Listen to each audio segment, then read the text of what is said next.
bulan haram. Okey, bulan adalah bilangan banyak bagi satu bulan.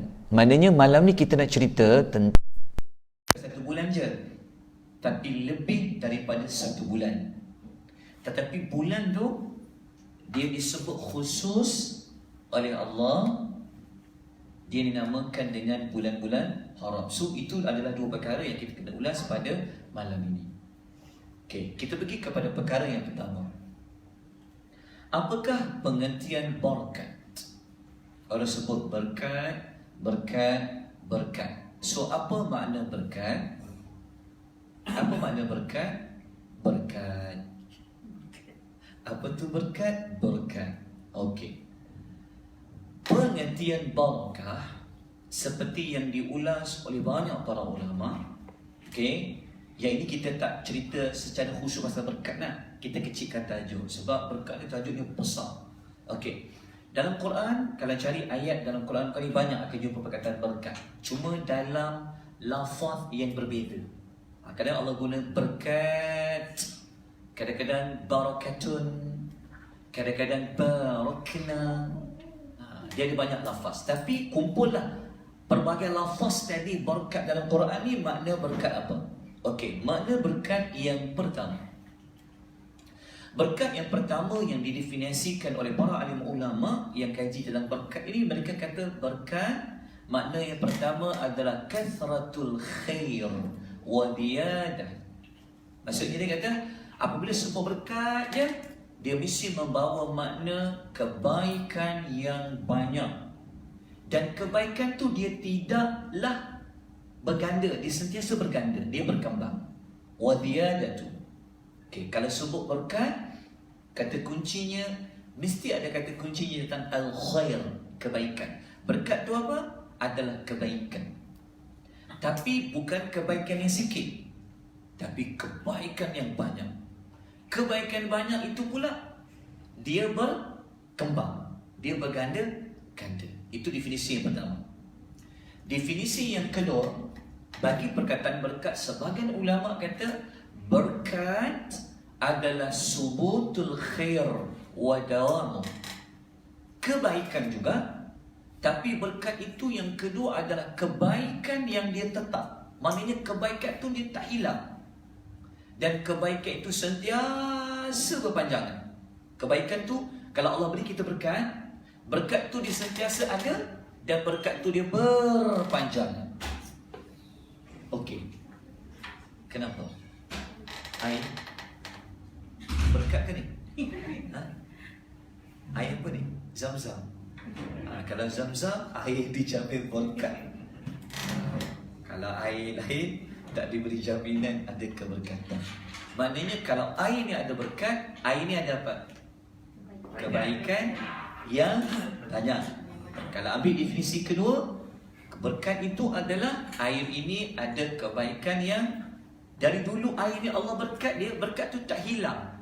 Siapa pun minum air tu, keberkat tu tetap ada dan dia berterusan. Okey. Definisi yang kedua ni juga dia diulas juga oleh Al-Gharib Al-Asfahani dalam Al-Mufradat. Siapa yang biasa ikut kelas pertemuan bersama dengan saya ada sebut kitab ni dulu. Okay? Kitab Al-Mufradat ni dia macam kitab, kalau kita nak tengok pengertian kata dalam bahasa Melayu, kita tengok kamus apa? Kamus Dewan Bahasa Pustaka lah. Kan, kamus tu.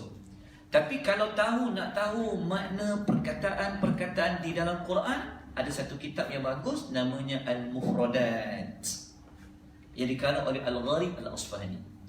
Pada perkataan barakah, perkataan berkat tadi, Al-Gharib Al-Asfahani rahimahullah, dia kata makna barakah, berkat tu dia kata adalah subutul khairi al-ilahi fi syai'i.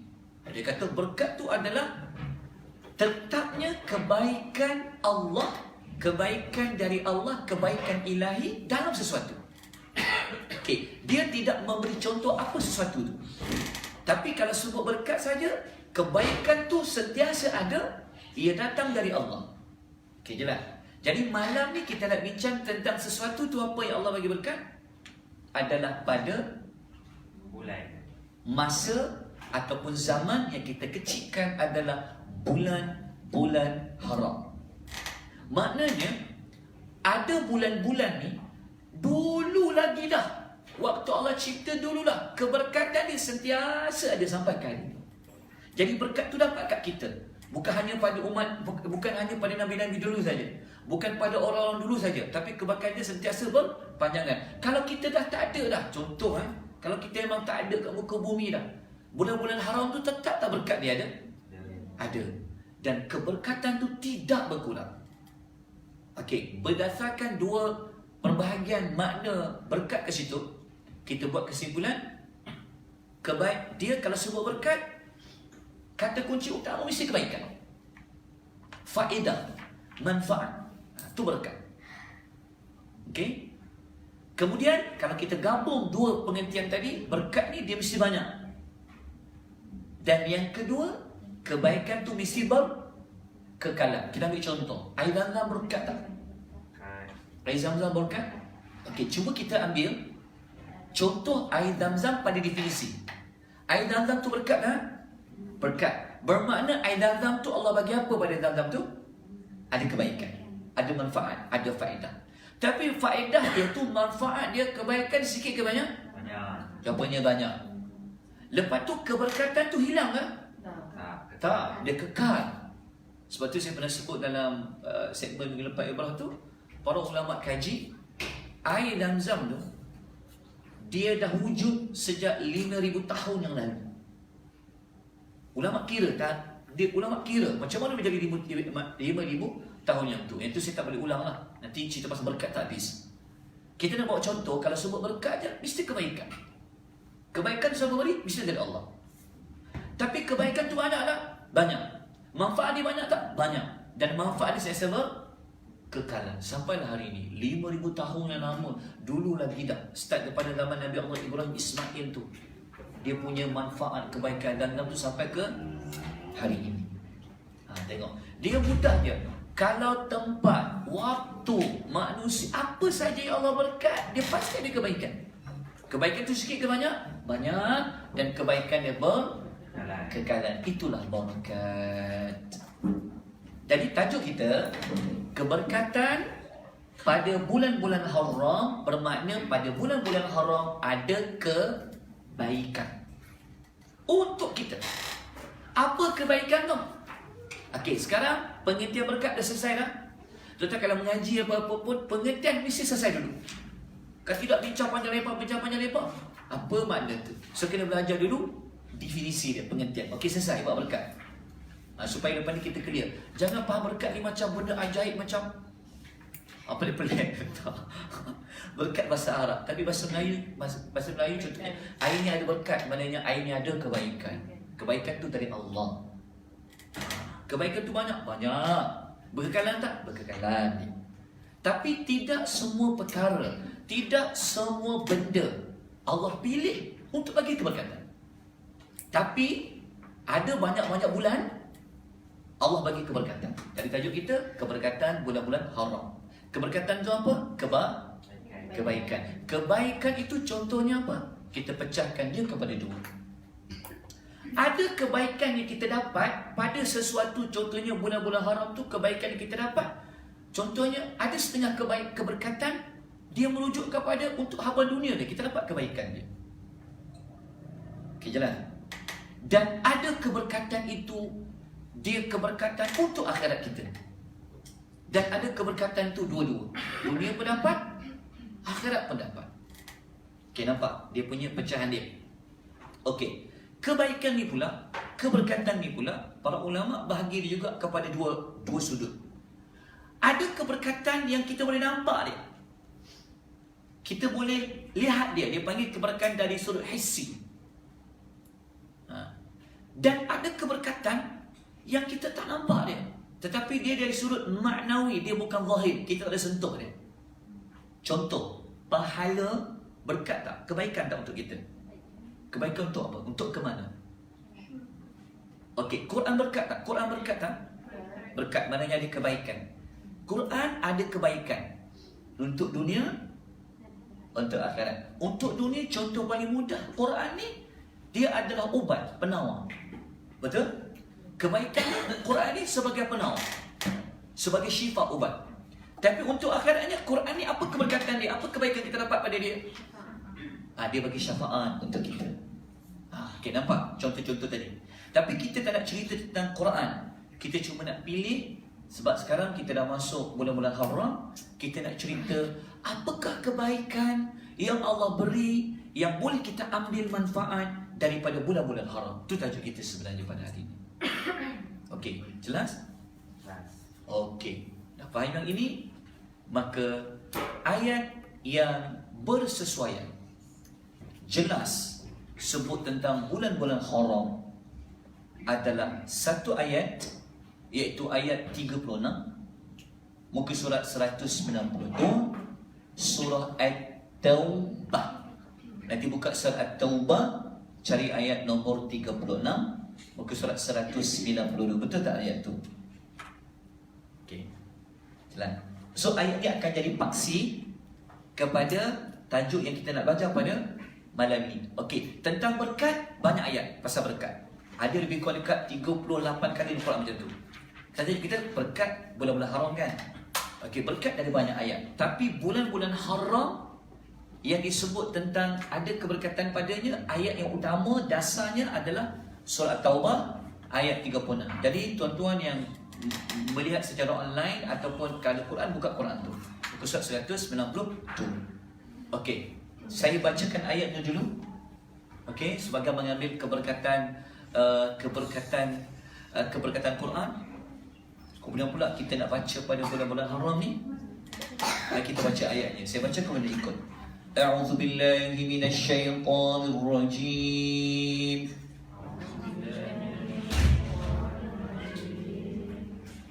Inna iddatash syuhuri 'indallahi 12 syahran fi kitabillah.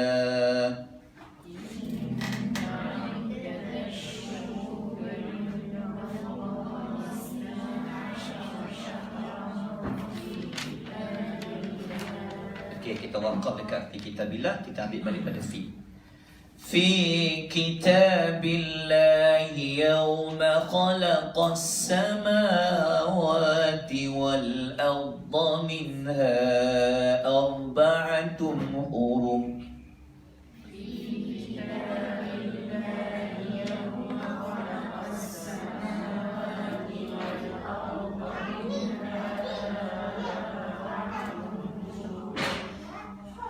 ذلك الدين القيم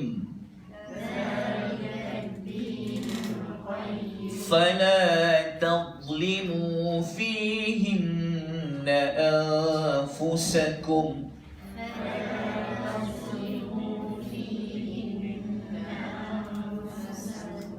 Okey, ayat dah ada ujung lagi kat ujung tu, tapi kita berhenti kat situ.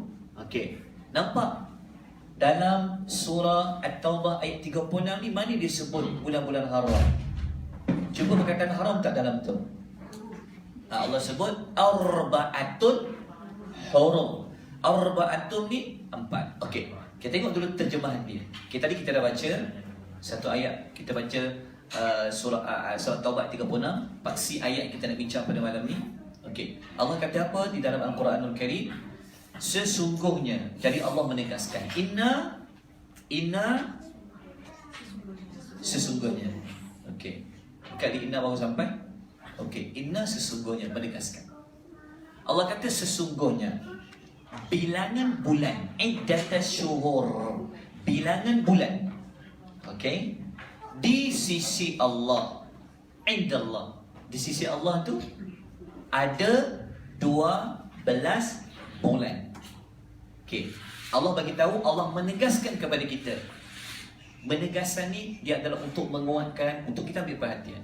Allah kata sesungguhnya bilangan bulan di sisi Allah ialah 12 bulan yang telah ditetapkan di dalam kitab Allah semasa Allah menciptakan langit dan bumi.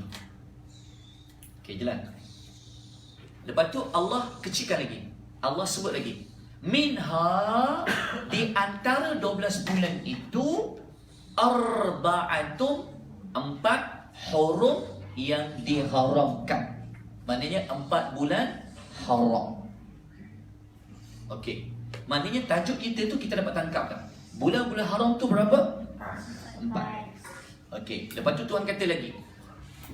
Yang Allah kata, bagi Allah, di sisi Allah, ada 12 bulan yang kita akan tempuh. Daripada 12 bulan, ada 4 bulan haram. Okey. Perkara macam tu, kata Allah, adalah satu ketetapan bagi agama yang lurus ni. Okey. Lepas tu Tuhan pesan kat kita. Fala, jangan tazlimu, jangan kamu menganiayai diri kamu, menzalimi diri kamu, fihinna, pada bulan-bulan itu. Okey, sekali imbas kalau baca terjemahan faham tak? Okey, sebab kan setengah orang dia cukup dengan baca terjemahan, lepas tu dia nak buat kesimpulan dah. Okey, ada setengah ayat mudah faham kalau baca terjemahan. Ada setengah ayat tak boleh. Mesti kena rujuk dulu. Apa mana ayat ni? Okey. Setakat ni kita faham fakta kat sini. Allah beritahu setahun ada berapa belas bulan? 12 bulan. Daripada 12 bulan ada 4 bulan yang haram. Haram ke haram? Haram. Minha arba'atun haram. Arba'atun haram. 4 bulan haram. Lepas tu Tuhan kata, lepas Allah bagi fakta tentang ada 4 bulan haram, Allah kata bulan tu kena buat apa? Jangan. Maknanya Allah perintah kita jangan. Jangan buat apa? Jangan menzalimi diri kita pada bulan-bulan itu. Okey. Kita terus masuk kepada perbahasan. 12 bulan tu bulan apa? Quran sebut tadi ada 12 bulan. Rupa-rupanya mengajar kita setahun 12 bulan bukan cikgu kita. Adalah Allah Azza wa Jalla. Dulu lagi dah. Waktu Allah cipta langit dan bumi dulu, memang Allah akan pastikan 12 bulan. Cuma tidak ada dalam ayat Quran sebut. Tuan-tuan carilah ayat Quran 30 juzuk, tak akan jumpa 12 bulan tu bulan apa. Cuma satu je jumpa bulan tu, bulan Ramadan je. Tinggal lagi 11. So 11 tu bulan apa?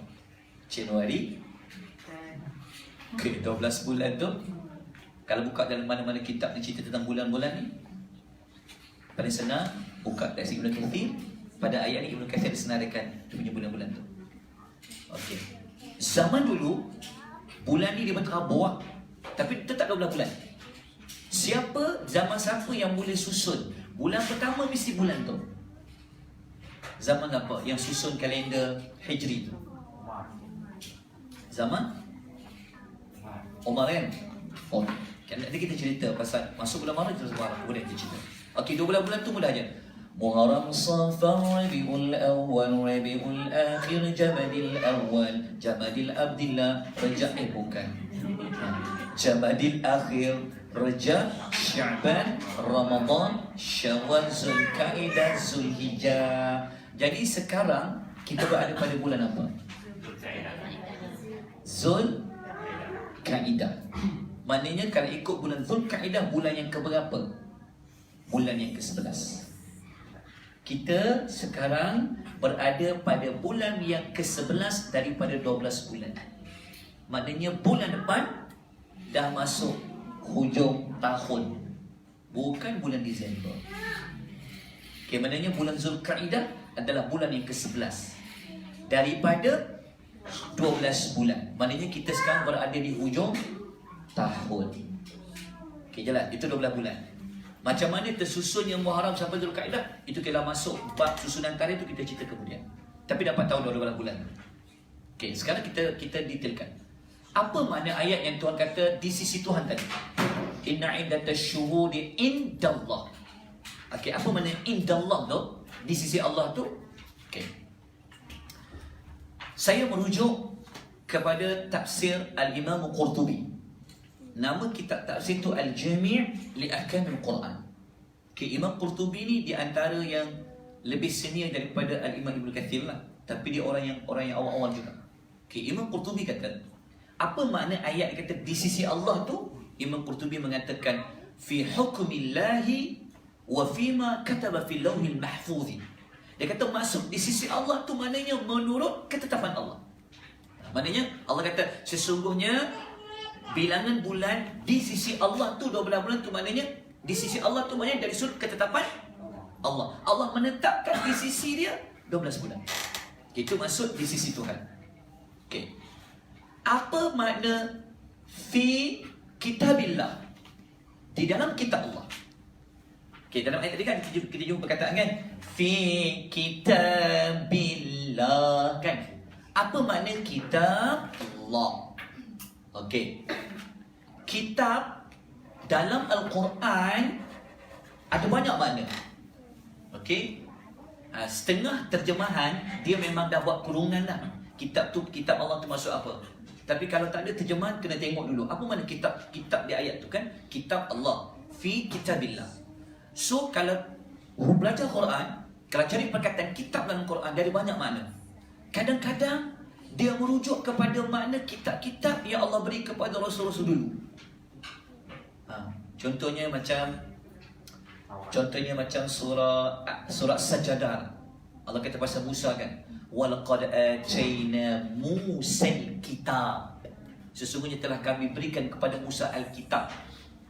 Sama macam perkataan dalam surah Taubah, tapi kitab dalam surah Taubah ayat 36 ni sama tak macam surah Sajadah tu? Okey, tapi dia bukan maksud dia. Maksud kitab untuk Musa, Taurat lah. Dalam Quran kadang-kadang Allah sebut kitab bermakna Quran. Alif Lam Mim Dzalikal kitab.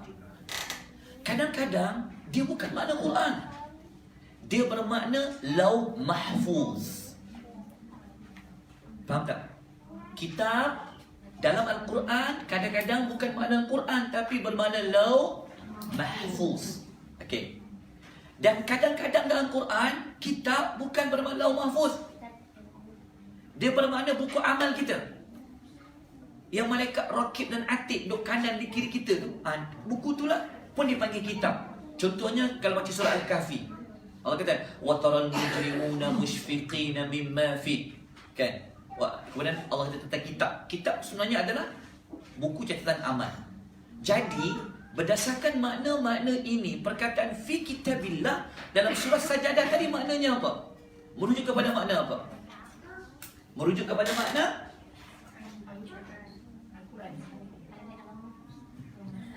kuning tu kenapa? Bukan pening. Kuning tu itulah jawapan dia. Okey. Sebenarnya kitab tadi tu kan Allah kata inna iddatash syuhuri indallahi 12 syahrun fi kitabillah. Di dalam kitab Allah bermakna di Lauh Mahfuz. Okey.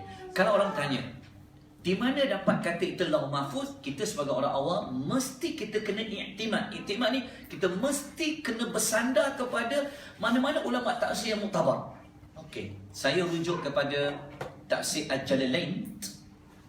Okey, tafsir Jalalain ni kalau boleh beli, dia lebih ringkas. Yang dikarang oleh dua ulama namanya sama, Jalaluddin As-Suyuti, Jalaluddin Al-Mahalli. So digabung dua nama tu, jalan, dua jalan jadi jalan lain. Jalan, bukan? Jalan kan? So kitab tafsir tu nama Al-Jalalain. Dan kitab tafsir Al-Jalalain dinamakan fi kitabillah tadi mereka kata ia adalah Lauh Mahfuz. Bukan merujuk kepada Quran, bukan merujuk kepada kitab-kitab dulu, bukan merujuk kepada buku amal, tetapi 12 bulan yang Allah kata dari 12 bulan yang ada pada sisi Allah tadi tu adalah di Lauh Mahfuz. Okey. Nama lain bagi Lauh Mahfuz, pernah belajar tak sebelum ni? Nama-nama Lauh Mahfuz. Belum lagi? Okey. Ayat surat Taubah tadi Allah guna kitab, fi kitabillah, tapi kat situ maknanya Lauh Mahfuz. Okey. Nanti cari dalam Quran ada banyak nama bagi Lauh Mahfuz. Sepatutnya kalau anda dah belajar tajuk nuzul Quran, sepatutnya dah clear nama tu. Faham tak? Sebab Quran turun dari mana? Dari mana ke mana? Dari Lauh Mahfuz ke langit dunia Baitul Izzah. Sepatutnya Lauh Mahfuz ulas dulu. Jangan baca nak turun, siapa-siapa nak turun. Bincang dulu, apa tu Lauh Mahfuz? Okay, dalilnya bukan surah Buruj, ada ayat Lauh Mahfuz tu. Fi lauhim mahfuz. Okay, surah Al-Buruj cari ayat yang ujung 12, ayat ujung-ujung tu Lauh Mahfuz, Okay. Tetapi ayat fi kitabillah tadi adalah Lauh Mahfuz. Lauh Mahfuz ada banyak nama. Imam Mubin. Imam Mubin. Lauh Mahfuz dah tu. Wa kulla syai'in ahsaynahu fi imamin mubin. Surah Yasin tu. Setiap sesuatu telah berada di Imam Mubin. Bukan imam tu namanya Mubin. Imam Mubin tu maknanya Lauh Mahfuz. Nama lain bagi Lauh Mahfuz adalah Imam Mubin. Kadang-kadang Tuhan panggil kitab. Macam ayat surah Taubah ni. Kadang-kadang Tuhan panggil Lauh Mahfuz dengan nama apa? Kitab Mastur. Bukan Wak Mastur, kitab Mastur. Bukan dalam surah yang wa kitabin Mastur. Surah Tur. Jelas tak? Okey, dapat. So dalam ayat 36 surah Taubah ni, fi kitabillah tadi itu merujuk kepada apa? Lauh Mahfuz. Okey, maknanya Tuhan kata di Lauh Mahfuz telah ada maklumat tentang 12 bulan. Okey, sekarang ni apa tu Lauh Mahfuz? Lauh Mahfuz tu kitab dah Ustaz. Itu nama lain bagi dia. Apa tu Lauh Mahfuz? Bukan mahfuz mahfuz huruf dha. Mahfuz. Dha, mahfuz. Okey, apa tu Lauh Mahfuz? Okey, tak apalah, saya jawablah. Okey. Dia tak pernah puasa siang tadi kan. Okey. Saya merujuk kepada satu tafsiran yang dibuat oleh salah satu ulama tafsir ni contemporary. Sebenarnya saya cuba nak bawa ada tafsir yang klasik, ada tafsir yang contemporary, modern sikit. So ni tafsir modern, contemporary. Namanya As-Sa'di. Tafsir tu nama kita tafsir tu Taisir Al-Karim Ar-Rahman fi Tafsiri Kalamu Al-Mannan. Beli kita tafsir tu. Beli lagi. Tadi beli ajalul lain. Beli. Tak rugi apa-apa beli tafsir ni. Okey. Ataupun paling mudah kata tafsir As-Sa'di lah. Sebab dengan nama dia Sa'di. Okey, pada ayat surah Al-Buruj, fi Lauhil Mahfuz dia kata, apa tu Lauh Mahfuz? Dia kata Syekh Syekh Sa'di. Dia kata Al-Lauh Mahfuz alladhi qad asbata Allah fi kulli syai'in. Lauh Mahfuz adalah tempat Allah menetapkan segala sesuatu. Okey. Takdir kita telah ditetapkan di mana? Di Lauh Mahfuz. Apa tu Lauh Mahfuz? Lauh Mahfuz ni maknanya makhluk Allah. Apa yang Allah nak tetapkan, dia ada dekat Lauh Mahfuz. Sebab tu Lauh Mahfuz adalah tempat Allah menetapkan segala sesuatu. Jadi yang kata 12 bulan tu kan Allah tetapkan kat mana? Dia ada di Lauh Mahfuz. Cuma dalam surah Taubah, Allah kita tak jumpa kata Lauh Mahfuz. Allah guna perkataan nama lain bagi Lauh Mahfuz adalah kitab. Okey, jelas? Okey, Lauh Mahfuz. Lauh Mahfuz lah kat mana? Panjang pula cerita ni, cukup-cukup di situ. Maknanya Quran yang turun daripada Lauh Mahfuz, kita bincang pula. Macam mana dia ditetapkan? Takdir kita kan duduk kat Lauh Mahfuz kan? Apa yang Allah nak tetapkan untuk makhluk dia? Dia duduk kat Lauh Mahfuz. Okey, jelas? Jadi 12 bulan tu dia sudah ditetapkan, sudah ditulis, sudah ada di Lauh Mahfuz. Okey, jelas Okey, kita pergi pula kepada penjelasan. Apa makna semasa dia menciptakan langit bumi? Saya cuma faham dah kot. Saya tak perlu ulas lah. Waktu Allah cipta langit dan bumi ni, memang Allah telah tetapkan bulan-bulan mesti berjalan diikut fasa-fasa dia, akan tempuh, kita akan tempuh 12 bulan dengan matahari semua. Itulah. Rasa semua faham yang tu. Okey, saya terus pergi kepada cari jawapan. Kita tu 12 bulan, tapi Tuhan kita ni 4 bulan haram kan? Okey, 4 bulan haram tu bulan nampak. Tapi pasal 4 bulan. Arba'atun, saya tahu Ustaz, Arba'atun tu 4. Tapi yang haram tu apa bulan tu? Kalau carilah Quran, takkan jumpa nama 44. Sebab itu kalau belajar Quran, jangan hanya berpada kepada ayat Quran saja. Kesilapan pelajar yang belajar Al-Quran, dia hanya berpada ayat Quran saja. Dia nak buat kesimpulan 7 ayat Quran saja. Tak. Ingat tu. Ya, tetapi kalau ada ayat Quran yang menerangkan ayat yang sedang kita baca, yang kita rujuk, dia adalah terbaik. Sebab pentafsiran yang terbaik adalah Quran dengan Quran. Tapi kalau tuan cari dalam Quran, tak akan jumpa mana-mana ayat yang menjelaskan 4 bulan tu bulan apa. Jelas? Jadi kita perlukan apa? Kita perlukan sumber apa? Kita perlukan hadis Nabi sallallahu alaihi wasallam. Jadi kalau anda perlukan hadis Nabi sallallahu alaihi wasallam, maka ada kitab tafsir yang metodologinya. Kalau dia tafsir satu ayat, dia akan cari ada tak hadis yang menyokong. Itu dipanggil tafsir bil ma'thur. Okey, jelas? Okey, dalam satu hadis Nabi sallallahu alaihi wasallam, ini riwayat Bukhari dan Muslim. Saya terus baca bahasa Melayu kot. Sebab nak jimat masa ni dah 33 minit 58 slide. Slide saya semua ada 130. Sekali slide boleh ke 1. Satu slide lagi. Hari ni kena habiskan. Whatever. Kita cubalah dengan amal Allah. Moga-moga tak sempat kita sambung. Tak perlu kita kejar. Okey. Saya baca saya sebut bahasa Melayu terus lah. Okey, Nabi SAW bersabda.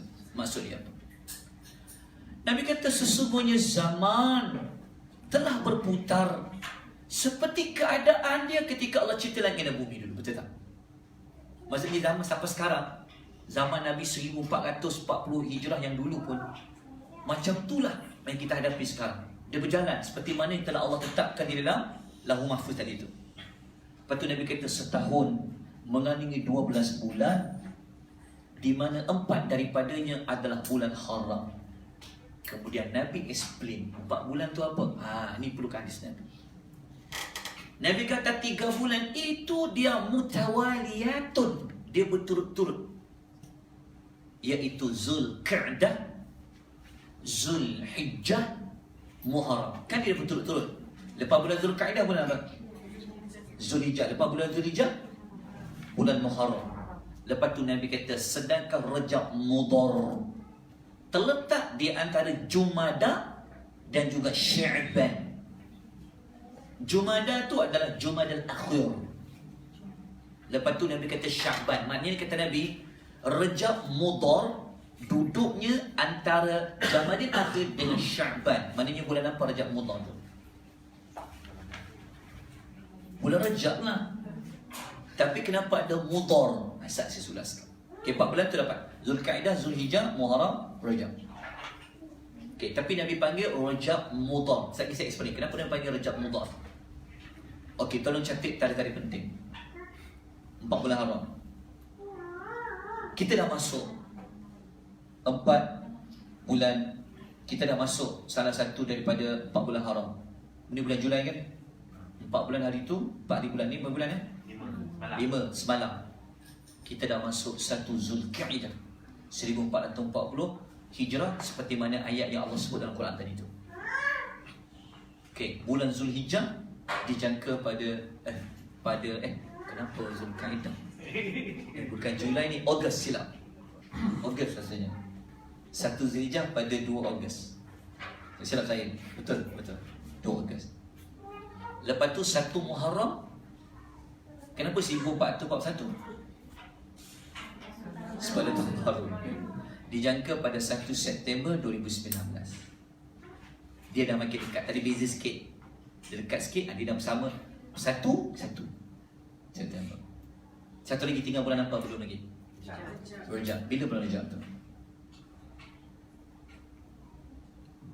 Saya tak tahu, saya tengok kalender tu 25 Februari 2020. Betul tak? 2020 nanti masuk bulan Februari tahun depan, 25 hari bulan dah masuk 1 Rajab. Maknanya itulah tarikh-tarikh penting. Tolong tengok 4 bulan haram. Kenapa? Saya kita sebutkan panjang lebar. Tapi tajuk kita keberkatan 4 bulan haram tadi. Berkat tu apa? Kebaikan. Okay. Kenapa dalam hadis tadi Nabi kata Rajab Mudhar? Rajab Mudhar. Okey. Tuan-tuan, kalau tuan-tuan minat nak baca sejarah Nabi, tuan-tuan nak baca sejarah bukan sejarah Nabi saja. Kalau tuan-tuan nak baca tafsir 2-in-1, kita kan suka 2-in-1 kan? Kalau boleh cepat aja. Tuan-tuan baca tafsir Ibn Kathir. Sebab Ibn Kathir, dia seorang ulama yang dia bukan sekadar ulama tafsir, tetapi dia mahir sejarah. Sebab tu dia ada satu kitab Al-Bidayatu wan Nihayah, biografi para ulama. Panjang juga. Ensiklopedia dia buat tentang ulama-ulama. Dia panggil Al-Bidayatu wan Nihayah. Dia cukup panjang juga. Lepas tu dalam tafsir Ibn Kathir, kalau bab sejarah dia akan cerita. Sekian-sekian dia cerita. Jadi Ibn Kathir kata, kenapa hadis tadi Nabi kata Rajab Mudhar? Sebab zaman Nabi dulu, Bani kabilah-kabilah ni mereka berbeza pandangan dalam menentukan bulan Rejab ni bulan antara mana ke mana. Bani Mudhar kata Rejab tu duduk antara Jamadil Akhir dengan Syaban. Faham tak? Bani Rabi'ah pula kata, ini adalah penjelasan Ibnu Katsir. Ini saya dah ringkaskan pada tafsir Ibnu Katsir.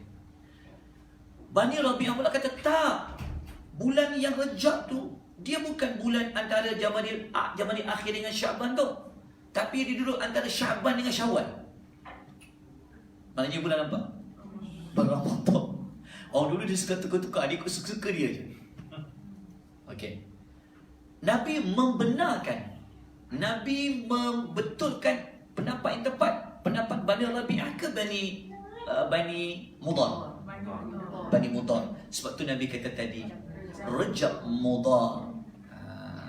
Tapi susunan bulan ni bukan zaman Umar yang susun. Zaman Umar.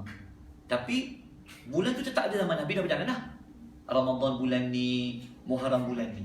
Cuma bulan mana bulan nombor 1 Allah Taala alam.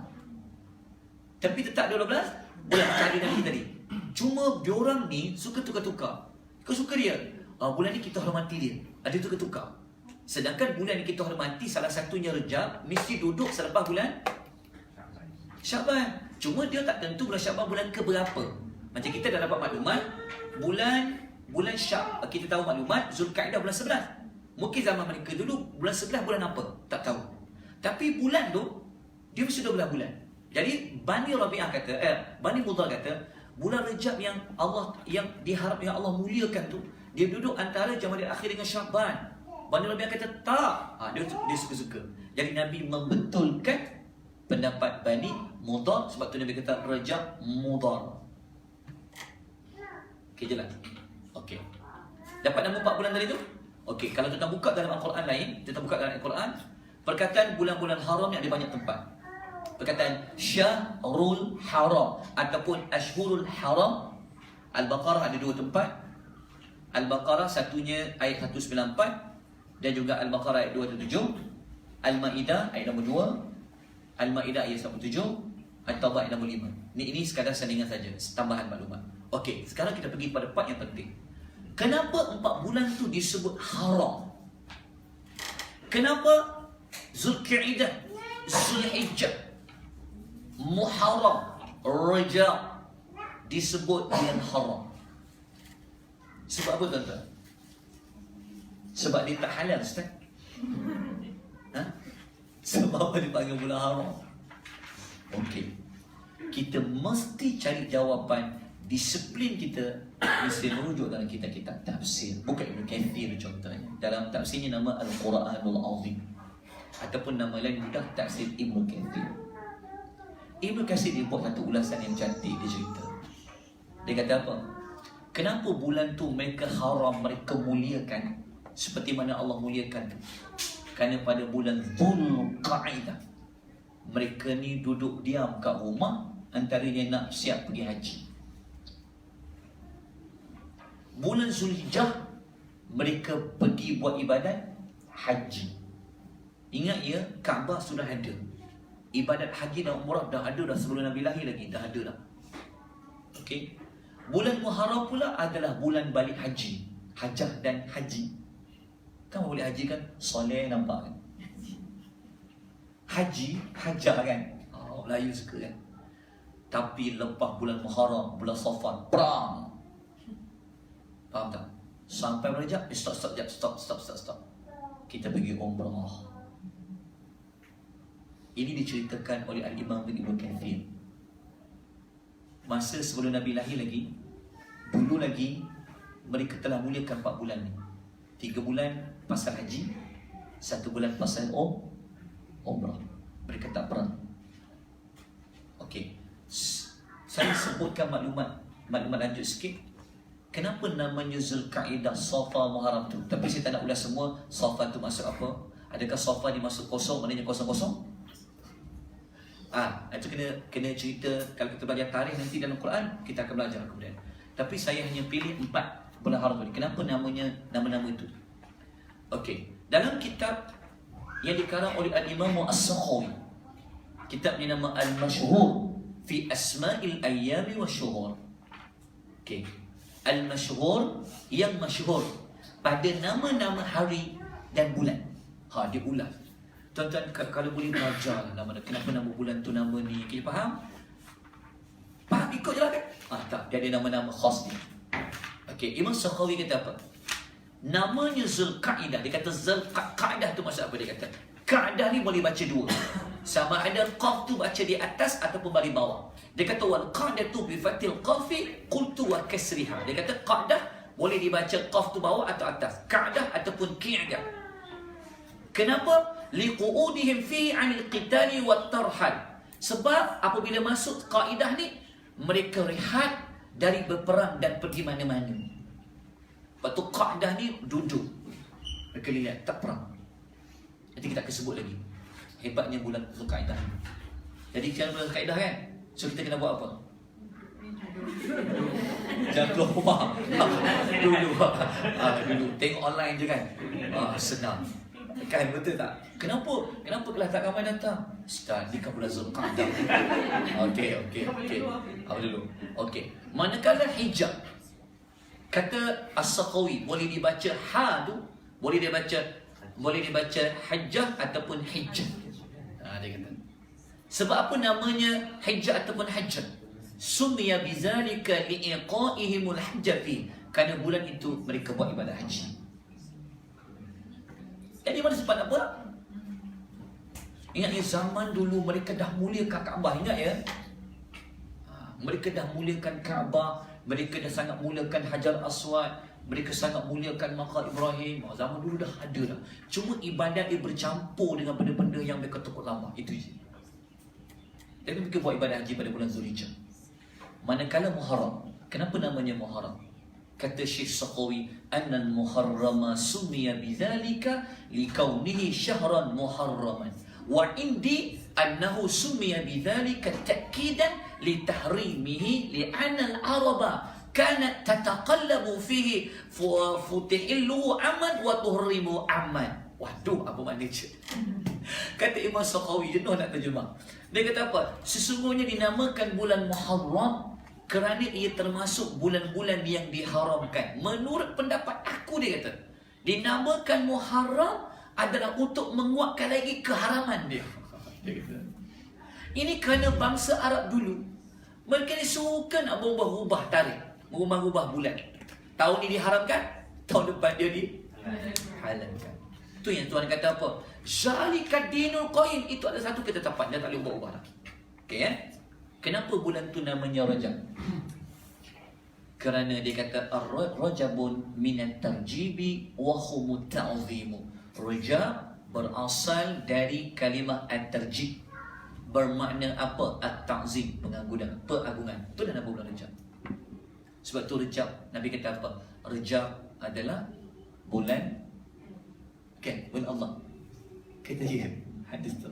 Okey, Rajab, kenapa namanya Rajab? Maksud Rajab tu adalah pengagungan. Tu je. Kenapa nama bulan Muharram? Kerana bulan Muharram tu bulan yang dikuatkan keharaman dia. Saya sebut 4 saja dia punya ni, cukup. Nanti kita belajar bab bulan saja, panjang pula. Okey, dapat? Okey. Ini dari sudut nama dia. Dan dapat tak tadi kenapa bulan tu jadi bulan haram? Ambil cerita Ibnu Kathir tadi. Dan saya akan berikan jawapan dia dengan ayat-ayat Quran yang menyokong pendapat Ibnu Kathir tadi. Okey, dalam tafsir Ar-Razi, Mafatihul Ghaib, ataupun nama taksir dia Al-Kabir. Al-Imam Fakhruddin Ar-Razi dia kata, kenapa namanya bulan tu namanya haram? 4 bulan haram dia kata, okey. Wal Arab kanu yu'azzimunaha jiddan. Kita kasih guna jiddan kan. Wal Arabu kanu yu'azzimunaha jiddan hatta law laqiya ar-rajulu qatila abihi lam yata'arrad lahu. Dia kata orang Arab dia sangat mengagungkan bulan-bulan haram tu, sehingga jika dia jumpa orang yang bunuh bapa dia, dia buat tak tahu je. Kerana dia tak nak membunuh, dia tak nak berperang masa tu. Punya hebatnya 4 bulan tu. Tapi lepas 4 bulan tu, oh kau je bunuh bapa aku, bunuh perang. Faham tak? Okay, maknanya nak kata mudahnya maknanya bulan dulu mereka muliakan kerana mereka buat ibadat haji dan umrah.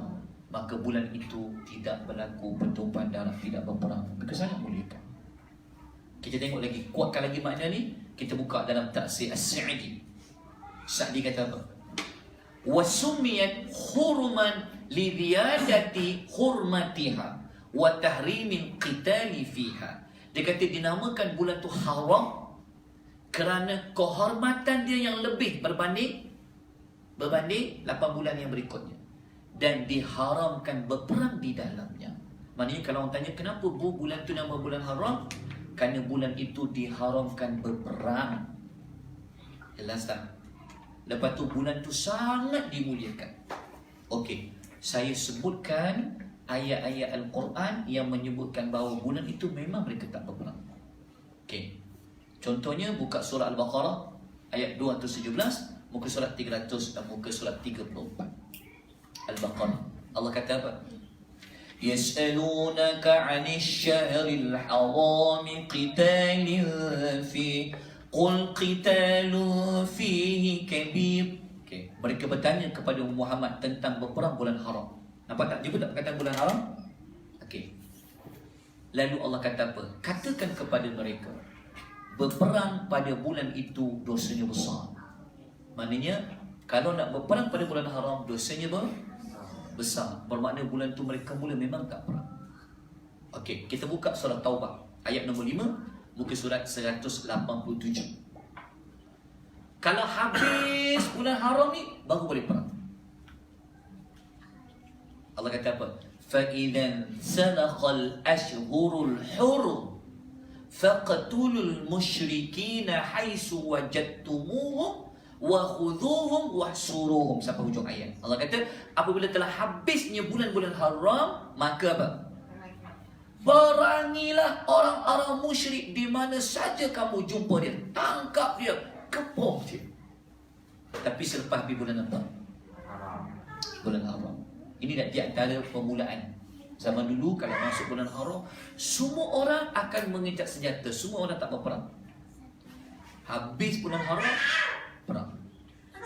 Jadi turunnya ayat Quran memuliakan 4 bulan itu juga, seperti orang dulu muliakan.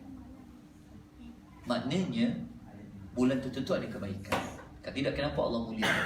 Okay, kita terus pergi kepada apa makna ketetapan agama yang lurus. Ni kita baru belajar tafsir lagi, kita baru sebut isi dia, kenapa dia berkat. Zalika dinul qayyim tadi kan? Zalika dinul qayyim, itu adalah ketetapan agama yang lurus. Qayyim tadi adalah qayyim tadi lebih kepada mustaqim, kepada dia lurus.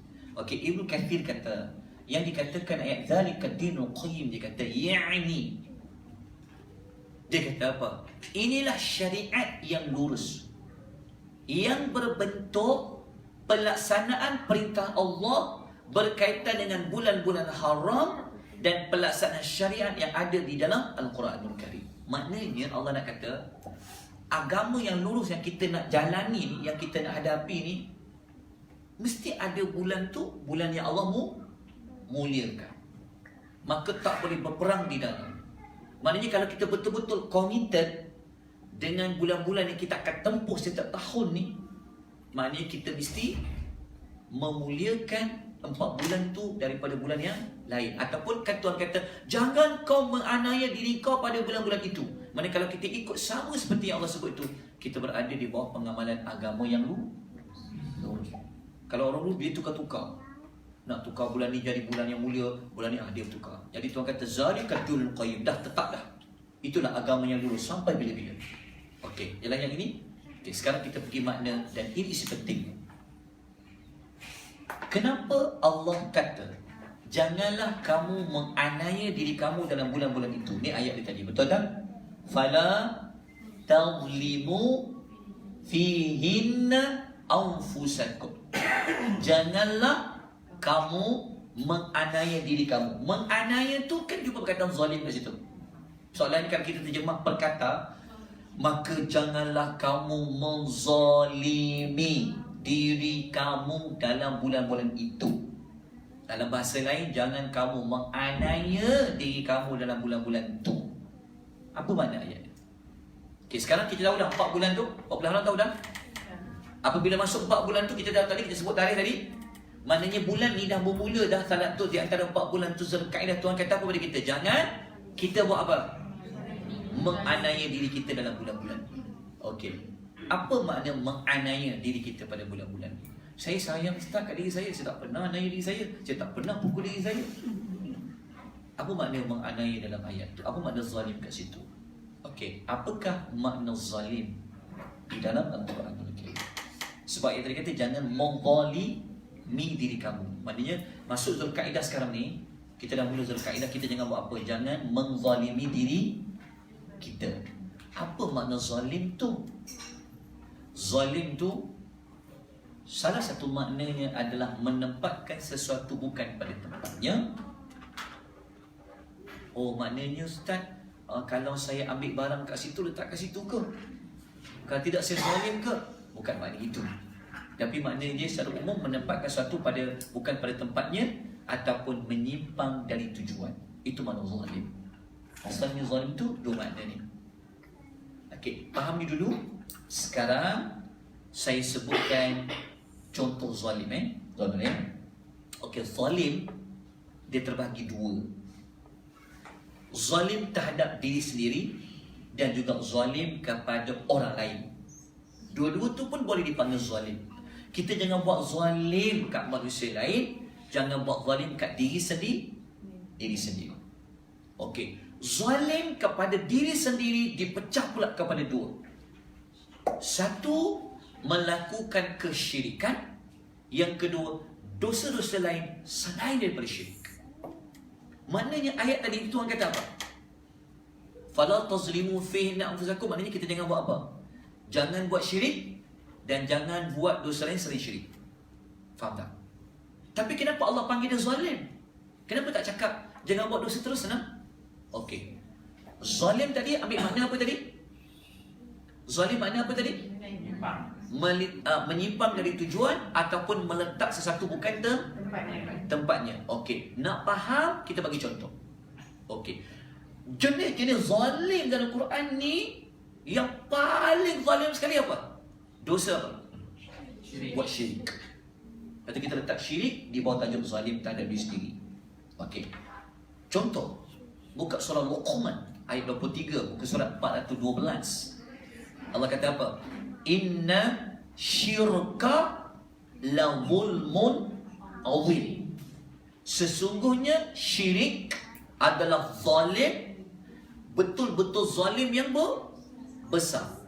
Kenapa Allah kata syirik tu adalah perbuatan zalim yang besar sangat? Kenapa Allah tak panggil dosa senang kan? Dia nak panggil dia zalim. Buat syirik ni juga zalim, tapi zalim yang paling besar. Zalim tadi mana apa? Meletakkan satu pada bukan pada tempatnya. Macam mana nak kait dengan ni? Baik. Orang buat syirik ni, dia akan ambil Tuhan lain kan? Okay, kalau zaman dulu mereka sembah patung dan berhala, dia telah meletakkan patung itu bukan pada tempatnya. Sepatutnya patung tu sebagai patung, sepatung. Tapi awak apa letak patung tu kedudukan dia, yang betul patung tu patung. Kenapa kau letak kedudukan patung tu sama macam dia Tuhan? Zalim. Jelas tak? Okey. Sebab itu doa Nabi Allah Adam dan Hawa, surah Al-A'raf ayat 23 muka surat 153 doa ni. Kenapa dia sebut dia telah buat zalim? Ingat tak doa ni? Qala Rabbana zalamna أنفسنا وإن لم تغفر لنا وترحمنا لنكونن من الخاسرين. Adam dan Hawa berkata, Ya Rabb kami telah menganiaya diri kami telah menzalimi diri kami. Kenapa dia kata dia telah menzalimi diri dia? Sama tak macam Tuhan kata 4 bulan haram, jangan kau menzalimi diri kau. Maknanya Adam pun dulu pernah buat zalim. Dia telah buat satu kezaliman, isteri dia pun telah buat satu kezaliman. Lepas tu dia kata kami telah menzalimi diri kami. Apa makna zalim kat tadi tu? Ambil balik tempat tadi. Ambil balik definisi tadi. Okey. Adam tu buat syirik tak Adam? Dia tak buat syirik kan? Tapi dia buat dosa kesalahan selain pada syirik. Dia telah buat kesalahan apa? Dia telah mendekati satu pohon yang Allah larang untuk didekati. Kenapa dia kata dia telah menzalimi dia dengan dia mendekati pokok tu? Kerana dia telah meletakkan sesuatu pada bukan tempatnya. Maknanya kalau Tuhan kata jangan dekat, dia kena buktikan mana jangan dekat. Tapi kalau Tuhan kata jangan, don't, kita buat, kita telah meletakkan perintah larangan tu bukan pada tempatnya. Kalau Tuhan kata buat, tapi kita tak buat, kita dah tak ikut arahan. Tak ikut arahan tu maknanya kita tidak meletakkan arahan itu untuk ditunaikan. Lepas tu Adam kata, sesungguhnya kami telah menzalimi diri kami. Kami telah meletakkan arahan engkau kata jangan dengan kami langgar ni. Salam. Jadi ayat yang Tuhan kata pada kita tadi tu dan surah At-Taubah tadi tu, jangan kamu menzalimi diri kamu pada bulan-bulan yang 4 itu. Maknanya kita jangan buat apa? Syirik sampai ke bawah. Daripada syirik apa pun sampai ke bawah. Maknanya paling mudah jangan buat dosa lah pada 4 bulan. Sebab apa? Asalnya kita ulas, kita dapat jawapan dah. Maknanya bermula Zulkaidah aku dah tak boleh nak menzalimi diri aku, iaitu dengan kita tak buat apa yang Allah wajibkan kita buat. Jangan kita tinggalkan apa yang Allah jangan kita buat apa yang Allah larang kita buat, dan jangan kita tinggalkan apa yang Allah perintah wajib kepada kita. Jika kita terbalik, ada larangan Allah yang bentuk wajib tapi kita dekati, kita buat, kita tak zalim. Kalau ada mana-mana perintah Tuhan kata kena buat, kita tak buat, kita tak zalim. Okey, apa impak dia kalau saya buat pada bulan-bulan haram? Itu jawapan. Sebab kata ni Tuhan sebut 12 bulan, lepas tu ada 4 bulan. Lepas tu Tuhan kata jangan kau menzalimi diri engkau pada 4 bulan itu. Okey, sekarang kita dapat maklumat dah. Apa tu zalim? Selesai? Itu part penting. Okey, untuk lebih faham lagi, mari kita buka satu lagi kitab tafsir. Buka tafsir At-Tabari. At-Tabari, nama dia bukan Tabari Quran wa Tabari, saya sebut Tabari. Jadi saya dah biasa sebut lahjah Arab tu kena kadang tersebut juga. Hasan As-Sahl. Tafsir Tabari. Al-Imam At-Tabari. Ni tafsir ni dalam banyak-banyak kitab tafsir, inilah yang chief. Tafsir the one At-Tabari. Dia ada sanad dia. Dia pun termasuk golongan salaf. Dia ada sanad dia.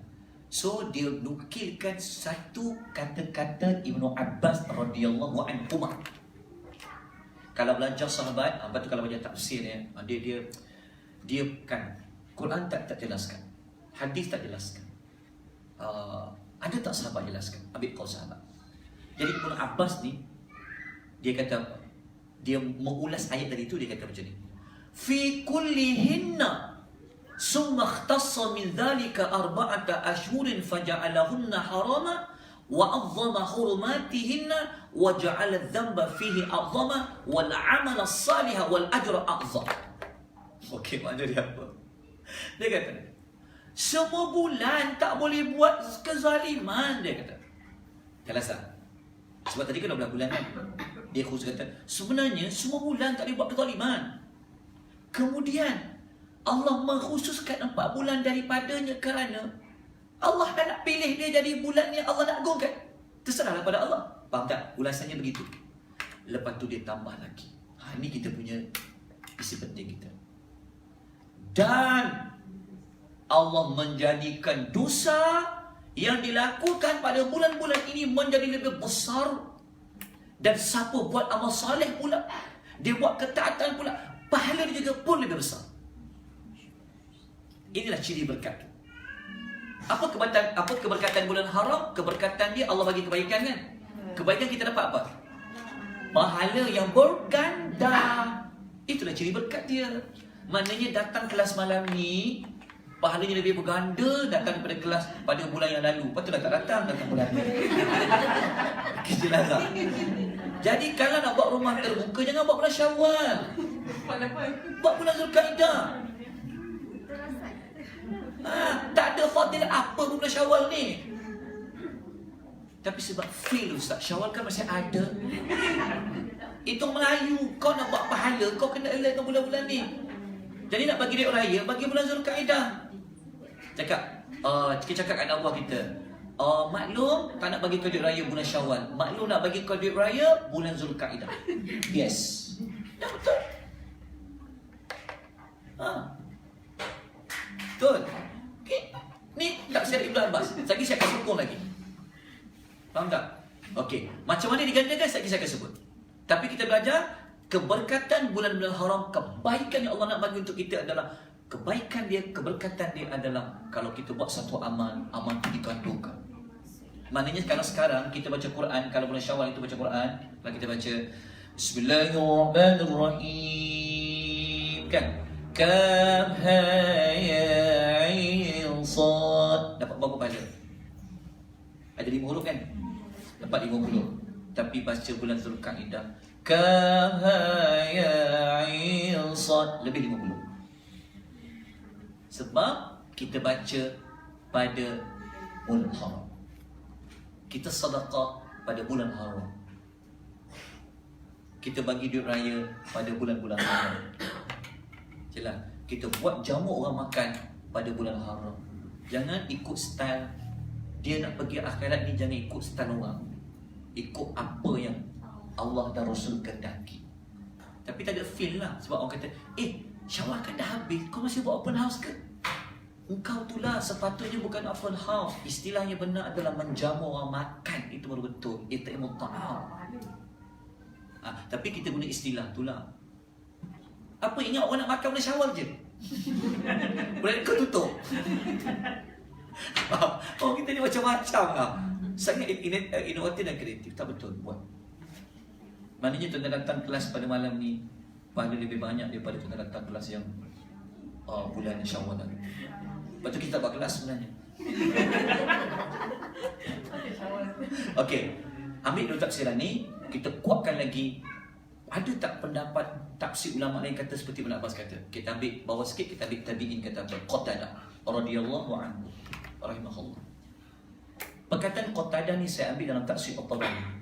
Kalau orang kata, mana ustaz dapat kata Qatadah kata? Tabari dia ada sanad dia. Dia ambil daripada sekian sampai kepada Qatadah. Qatadah ambil daripada sahabat ambil daripada Rasul. Sanad dia. Jadi Qatadah kata apa?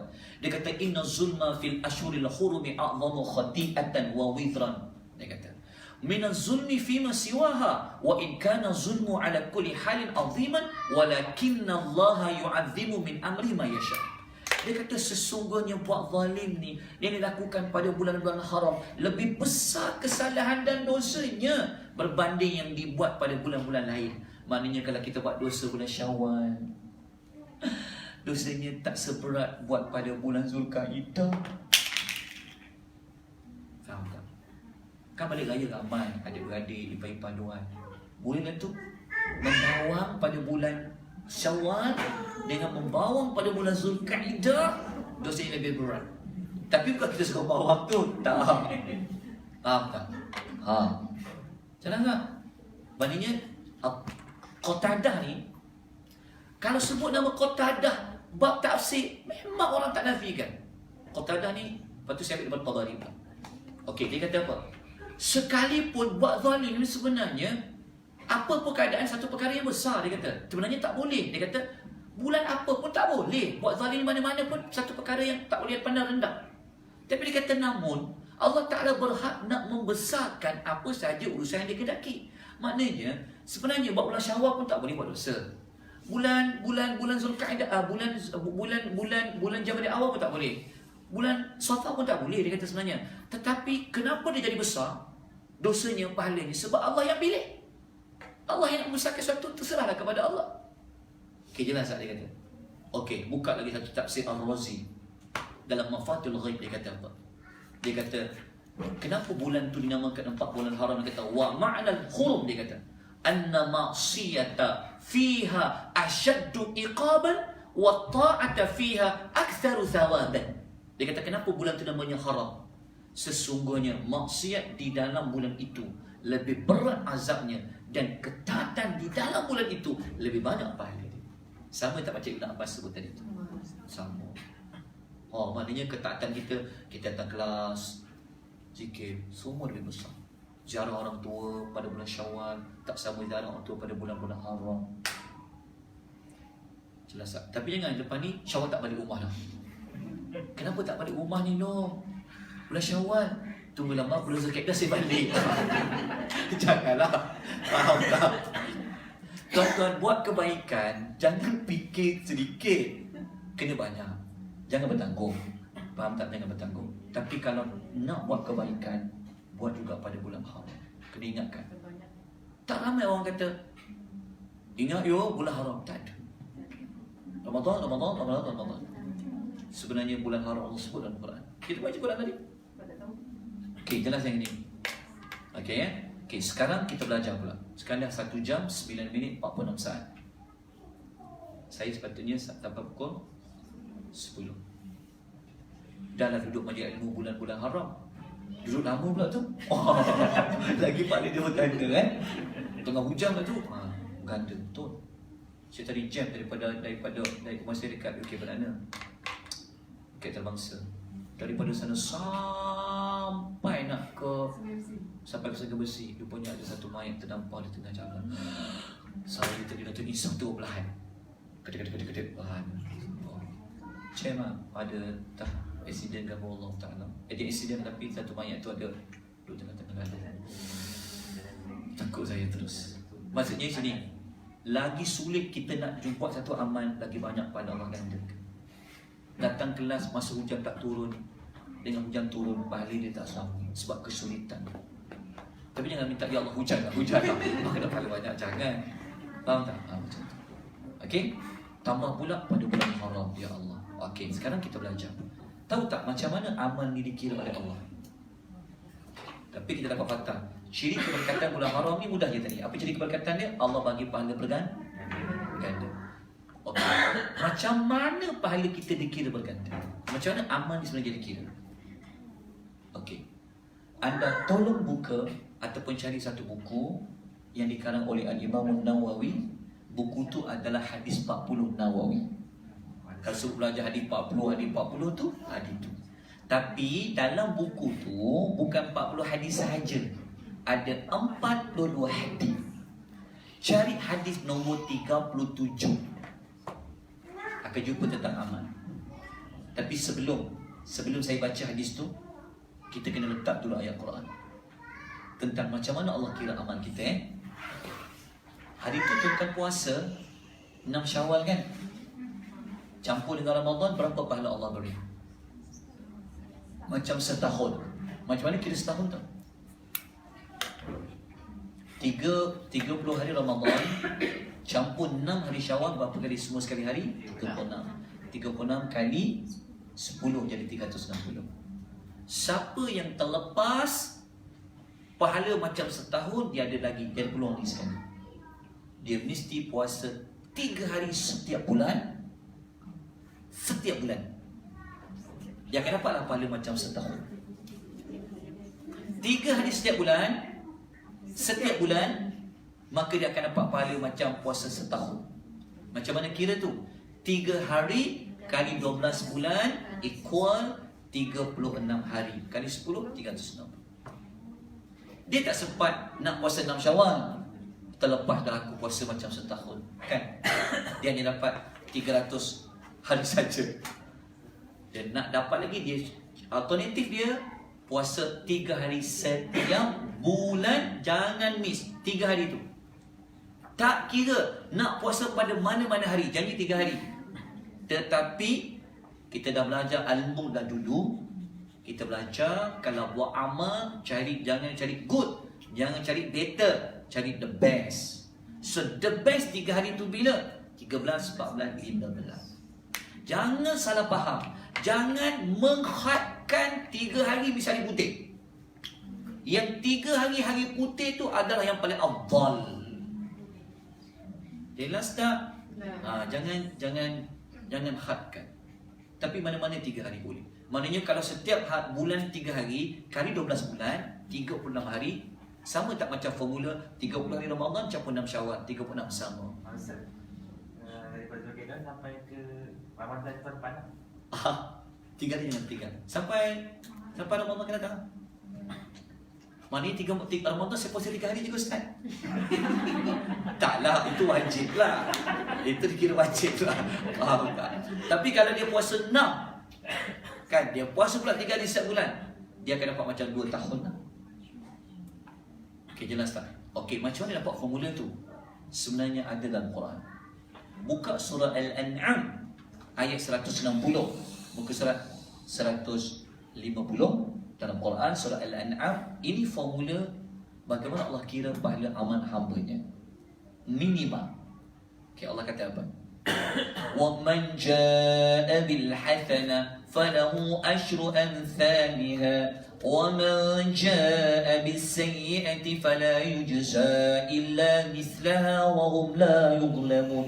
Siapa yang bawa amal yang baik, satu amal baik, maka baginya 10 kali ganda yang sama dengannya. Maknanya dikira 10. Siapa yang buat amal yang jahat, maka dia takkan dibalas melainkan yang sama dengan jahat itu. Satu je Allah kira. Maknanya kalau kita buat satu kebaikan, Allah bagi 10 gandaan. Tapi kalau kita buat satu kejahatan, Allah tak ganda jadi 10.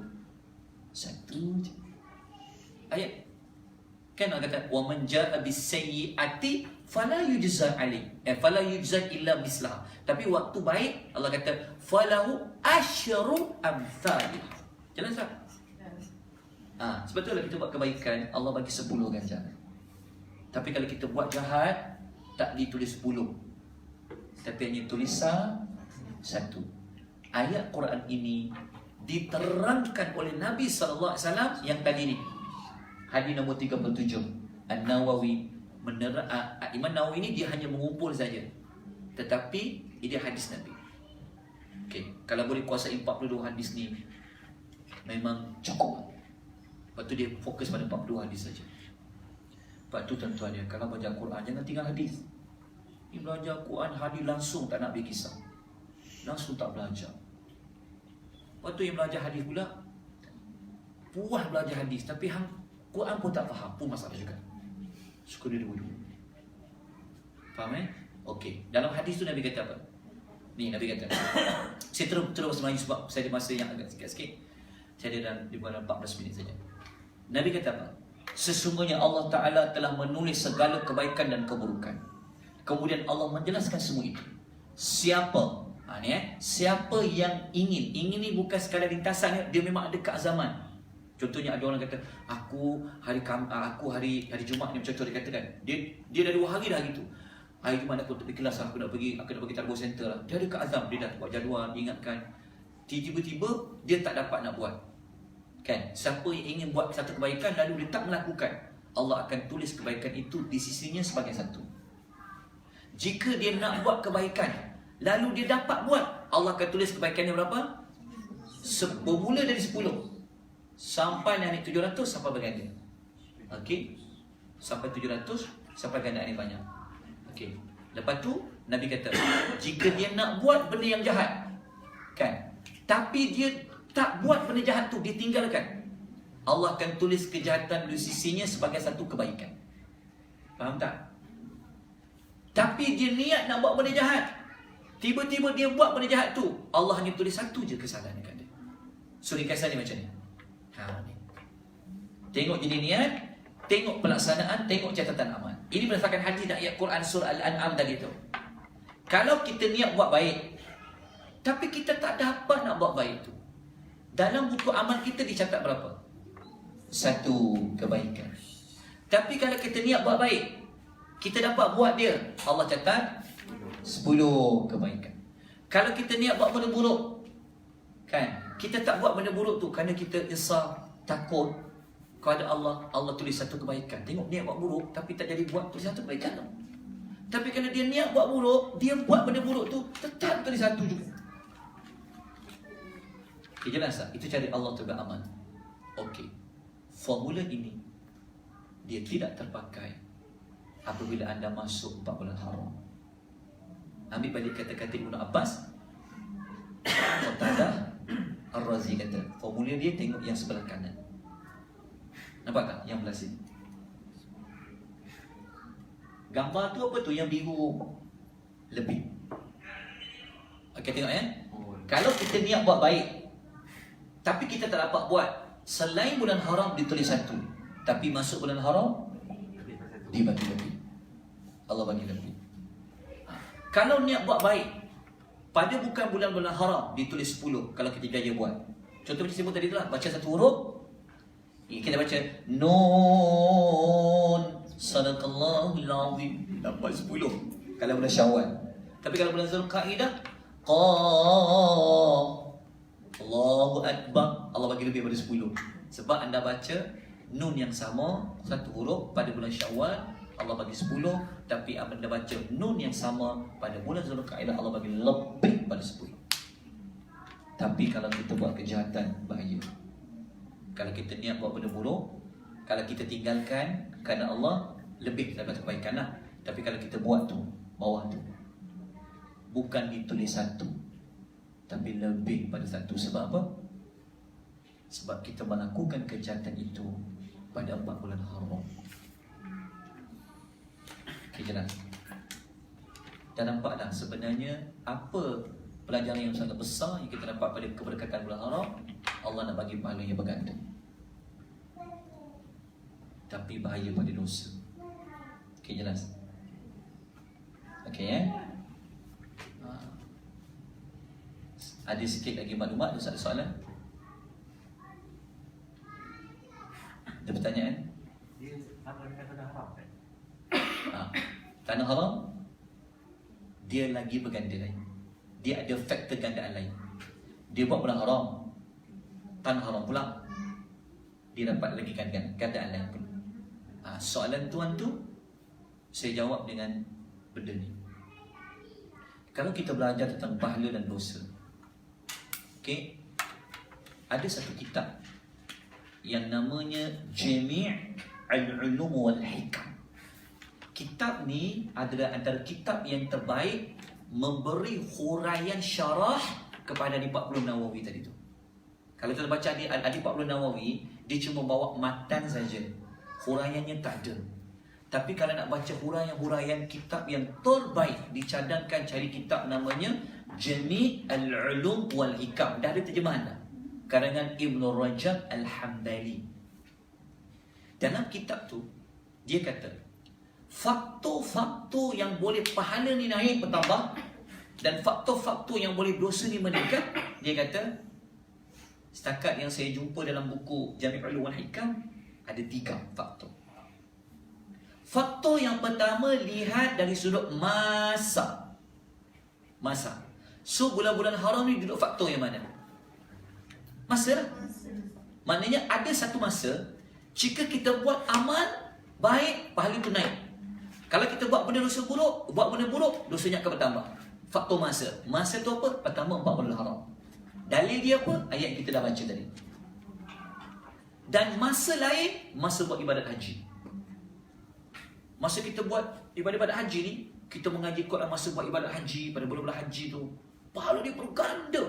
Buat pula bulan haram, buat pula masa haji, conduct dia lagi naik. Dalil dia surah Baqarah ayat 197. Nanti buka ayat tu, baca tafsiran dia. Faktor yang kedua, yang pahala boleh naik, dosa boleh naik, melihat faktor tempat dibuat benda tu. Adakah buat di Bangi pahalanya meningkat? Okey. Faktor tempat yang pertama, ketika kita berada di Masjidil Haram khususnya. Kan? Kenapa pahala dia berganda? Tempat kau buat ibadat tu kat mana? Buat dekat sembahyang jemaah di masjid negara dengan sembahyang berjemaah di Masjidil Haram, pahalanya berbeza tak? Kenapa? Kerana faktor tempat. Dalilnya buka surah Al-Hajj ayat 25. Faktor tempat yang lain ketika kita berada di tanah haram lah. Contohnya macam berada di Mekah. Dalam Quran tak ada, hadis tak ada, tetapi kata-kata sahabat saya akan buktikan. Okey, saya nukilkan. Apa kata Umar Al-Khattab radhiyallahu? Sebab tu kita suka duduk lama kat Mekah ke ataupun suka nak balik cepat? Sebab apa? Kalau anda duduk lama, anda boleh buat pahala, bagus. Tapi kalau anda duduk lama, anda buat dosa, bahaya. Faham? Okey, Umar Al-Khattab kata, li'an ukhti'a sab'ina khati'atan, yani bighairi Makkah, ahabbu ilayya min an ukhti'a khati'atan wahidatan bi Makkah. Dia kata sesungguhnya kalau aku buat 70 kesalahan bukan dekat Mekah, lebih aku suka daripada aku buat satu kesalahan saja pada di Mekah. Maksudnya ada setengah orang dulu salah, mereka tak suka lama-lama duduk tanah Mekah, tanah haram, Mekah, Madinah khususnya, mereka balik sebab mereka takut mereka buat dosa kat situ. Sebab dia punya gandaan dosanya banyak. Tapi kalau dia buat pahala, Masya Allah. Tengok Umar kata apa?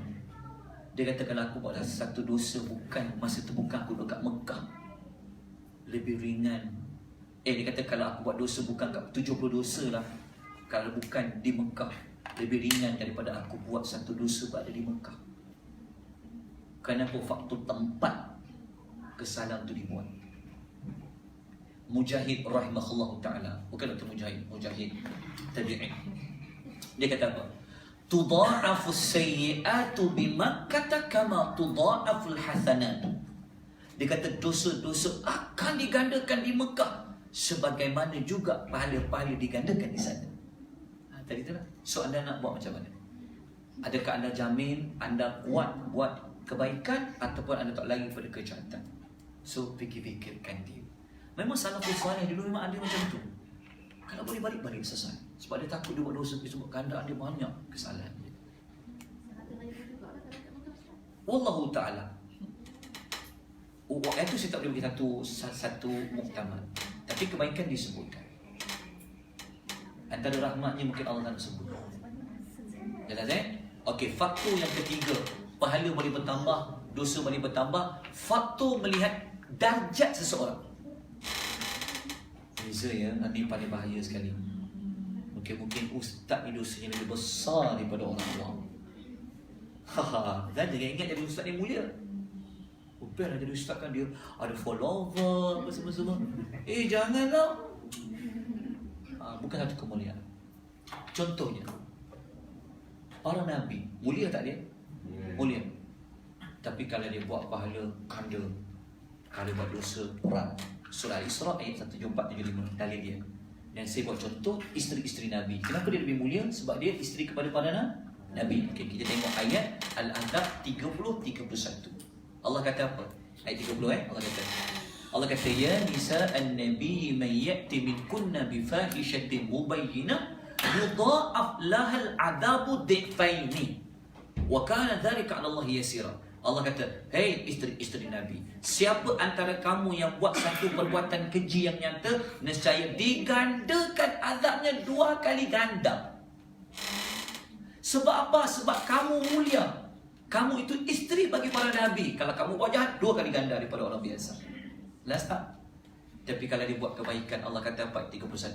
Wa may yaqnut minkunna lillahi wa rasulihi wa ta'mal salihah nuktiha ajraha marrataini wa a'tadna laha rizqan karima. Siapa antara kamu pula yang taat kepada Allah dan Rasul, dia buat amal soleh, nescaya kami balas kepadanya pahala amalannya 2 kali ganda. Beza dengan orang biasa. Nampak? So ada berapa faktor sesuatu pahala boleh bertambah, dosa boleh bertambah? 3. Pertama, faktor tempat, faktor masa, tempat dan darjat seseorang. Masa seperti mana yang kita belajar pada malam ni, keberkatan bulan-bulan haram bermakna kebaikan yang banyak yang Allah nak beri kepada kita kalau kita buat amal-amal soleh. Itulah kebaikan dia. Itulah keberkatan dia. Okey, selesai. Dah 1 jam 28 minit, 17 saat ada sikit waktu. Saya boleh berhenti ikut masa, tapi kalau nak lanjutkan sikit pun boleh juga. Saya ada sikit je maklumat. Ada lagi banyak slide saya 130, baru 106. Itulah kadang-kadang tambah tadi kenapa? Rasa macam tak cukup ni. Jadi aku berhenti awal ke macam mana? Ada macam tu. Okey. Dah selesai dah? Okey. Tajuk yang berikutnya kalau nak belajar ya, kita kena cari kenapa 4 bulan haram tu, selain nama dia haram kan, dimuliakan, apa ciri-ciri dia sampai Allah angkat dia jadi 4 bulan haram? Bukan sekadar mereka tak berperang, dia ada ciri-ciri lain yang ada amal-amal yang khusus pada bulan-bulan ni yang pernah berlaku. Ini pecah pula. Zulkaidah apa, Zulhijjah apa, Muharram apa, Rajab apa. Okey. Iya. Orang-orang kafir pada zaman dulu lah. Tapi ada ayat yang mengecualikan kalau mereka mula dulu. Sebenarnya boleh juga kalau mereka yang memulakan, melanggar perjanjian sebagainya. Tapi pada hakikatnya semua orang dulu dia memang tahu hari tu, bulan tu. Bulan apa? Macam kita kan, bulan Ramadan ni, bulan Ramadan ni. Ada betul Zulkaidah. Dia lebih kepada adat dia orang macam bulan ni. Yalah, macam adat mereka muliakan bulan tu. Tapi nama dia sendiri tu pun, nama pada bulan tu sendiri pun dah menunjukkan pada adat dia. Sebab bulan tu mereka yang macam Ramadan. Kenapa namanya Ramadan? Kadang ada mengatakan Ramadan tu maksudnya panas. Kerana pada mula-mula nak cari nama tu, bulan tu masa tu panas. Ada kaitan juga macam tu. Orang kafir pun dia faham macam tu. Orang Arab kan Arab. Jadi Quran datang, Quran mengiktiraf mana-mana yang baik, Quran tambah, kekalkan. Mana-mana yang buruk, dibetulkan. Okey. Ada soalan? Dah 1 jam 30 minit seperti jadualkan. Ada soalan? Nak. Lepas tu, hujungnya mudah je. Kesimpulan dia, panggilan paling besar, maka masuk 4 bulan haram ni, kita banyak kamu amal. Kerana pahala kita akan digandakan. Dan hindari daripada dosa. Kan dosa kita buat itu pun akan digandakan oleh Allah Azza wa Jalla. Kerana kita berada pada salah satu masa yang Allah muliakan. Seperti mana dalam surah At-Taubah ayat 36. Cari ayat tu. Kalau orang tanya kan, mana orang dapat? Sudah baca surah At-Taubah itu. Okey. Selesai? Cukuplah. Bulan depan nak masuk tajuk lain pula. Kena sambung cerita 4 bulan ni. Boleh juga. Okey, ada soalan, pertanyaan? Ada soalan tak tanya dekat muka buku tak ada tulis semua dia tak. Okey, ada pertanyaan apa-apa? Selesai. Okey, so kalau nak ziarah mak ayah, gandakan lagi pada bulan haram. Banyak kamu amal soleh. Lepas tu nanti kan, kalau anda bijak, anda fikir akhirat, sebenarnya dia ada strategi lagi. Amalan khusus dia tak ada berat. Amalan khusus ada. Kalau ikut Al-Imam Nawawi dalam Riyadhus Shalihin, dia buat tajuk ni. Tapi ni saya tak cerita lah sebab panjang. Di surat lain. Dalam Riyadhus Shalihin, bab 226, Imam Nawawi tulis tajuk ni. Bab keutamaan puasa dan ibadah lain. Ni tapi 10 pertama bulan Zulhijjah. Boleh puasa sunat, boleh buat apa pun amal soleh. pahalanya digandakan. Yang ini sebenarnya tajuk ni lepas 4 tadi ada lagi yang ada top sekali. Yang the best lagi. Dia sebenarnya tahu minggu ada satu hari yang paling the best. Dalam tempoh malam ada satu malam paling baik dah lepas dah. Malam qadar. Tapi ada lagi the best setiap malam dia ada. Setiap malam dia ada fadilat keberkatan malam tu. Ada satu lagi. Setiap malam dia ada keberkatan tu. Bulan-bulan hari apa pun. Malam tu bila? Malam tu adalah 1/3 malam hujung. Sampai doa-doa mustajab. Tapi ramai tak curi waktu tu. Kalau minggu Jumaat, kenapa kita ulang? Dia tajuk dia itulah. Kita akan learn. Kalau tu macam tu Ustaz, setiap hari tak ada waktu yang ibadat dia sebab dia doa. Kita kan ada doa mustajab, tapi kita tak pilih waktu. Rugi ya. Okay? Kita jumpa belajar nanti. Apa ciri-ciri kelebihan bulan Zulkaidah? Apa ciri-ciri kelebihan bulan Zulhijjah? Itu kita masuk perincian dia kemudian akan datang. Okay? Saya mohon maaf atas salah silap. Kalau saya tersilap baca ayat penafsiran ke apa, tolong tegur sama-sama pun. Okay. Sesudah ini aku lakukan hadza wa astaghfirullahaladzim bila taufiq hidayah. Wassalamualaikum warahmatullahi wabarakatuh. Subhanakallahumma wa bihamdika asyhadu an la ilaha illa anta astaghfiruka wa atubu ilaik.